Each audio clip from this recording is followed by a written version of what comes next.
Thanks for that, Steve, Bill, and Albo, Kim, John, and Jackie, Michael and Leah. My wife Gail is here today. It's great to be in the company. Konnichiwa, Suzuki-san, Domoro Goto, to Carolyn, Auntie Carolyn. I want to acknowledge the traditional owners of the land and their elders past and present.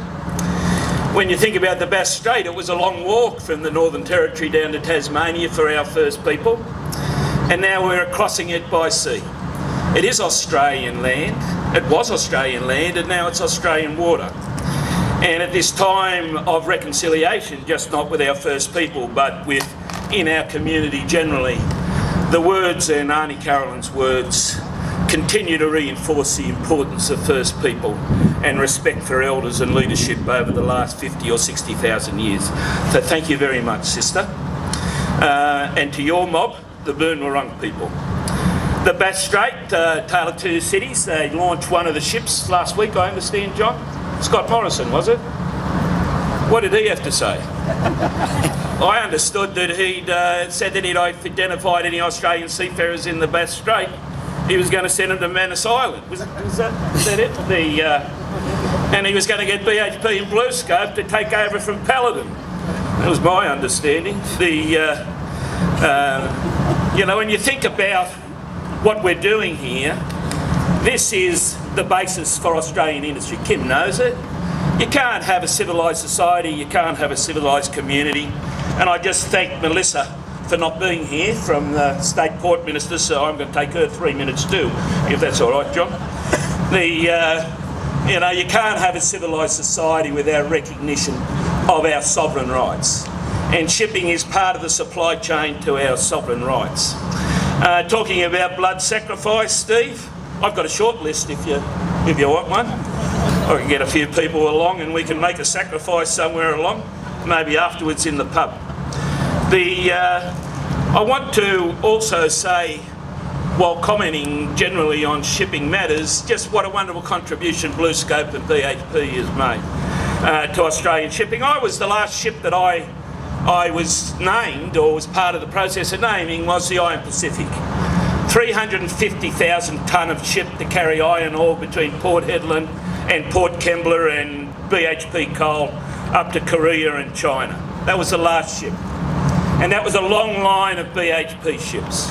Well, BHP's made a contribution by taking 2 ships away. And I'm glad Toll's made a counter proposition of bringing 2 ships back. And BlueScope have made a proposition that they can bring their contribution to Australian sovereign wealth is that they're going to bring iron ore from Brazil. And in doing that, they're going to contribute to their little bit for global warming. So again, a tale of 2 ports, a tale of 2 visions. We are building an opportunity here. People like Toll, and now I want to recognise John with his outstanding service. Pretty good for a POM. You know, he's put more time into this country and the building of a genuine industry in this country, together with Michael, Mullen, Byrne and Crumlin, eh? Sounds like a Dublin Undertakers group. Or maybe a New York law firm. See, this is what it's about. To be able to come together. The employees of Toll, I want to recognise you.